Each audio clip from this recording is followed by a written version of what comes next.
கர்த்தர் நீதிமான்களின் வழியை அறிந்திருக்கிறார், துன்மார்க்கருடைய வழியோ அழியும். சங்கீதம் 1:6 ரொம்ப அழகான காரியத்தை சொல்லுது. யாருடைய வழியை கடவுள் அறிவார் அப்படின்னா, கடவுள் பார்ப்பார் யார் அப்படின்னா நீதிமானின் வழியை தான் பார்ப்பார். நீ என்ன வேணா சாதனை படிச்சுட்டு போ, என்ன வேணா ஏமாத்தனம் பண்ணிட்டு போ, உன் வழியை கர்த்தர் அறியணும்னா நீ நீதிமான இருக்கணும். பாவிகளின் வழியோ துன்மார்க்கருடைய வழியோ அழியும். ஏமாற்றுகிறத நான் என் வேலைங்க, அது நான் ஏமாற்றுறத என் வேலை, நான் பொய் பேசுறது தான் வேலை, நான் பொய் சொன்னா தான் அங்கே வேலை நடக்கும்.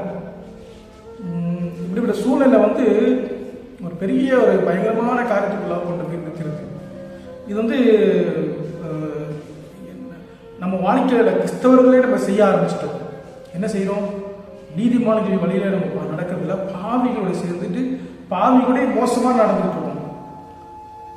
இப்போ கர்த்தர் நீதிமான்கள் அறிந்திருக்கிறார், உன் வழியை அறியணும், கர்த்தர் பார்க்கணும் அப்படின்னா இவரெல்லாம் விட்டு தான் ஆகணும். நான் வேலை செய்யுங்க, என் வேலையும் அதுதான், போய் பேச வேண்டியதாக இருக்குது. நானும் என்ன செய்யுது, இசப்பட்ட போய் மன்னிப்பு கேட்டு போயிடுறேன்.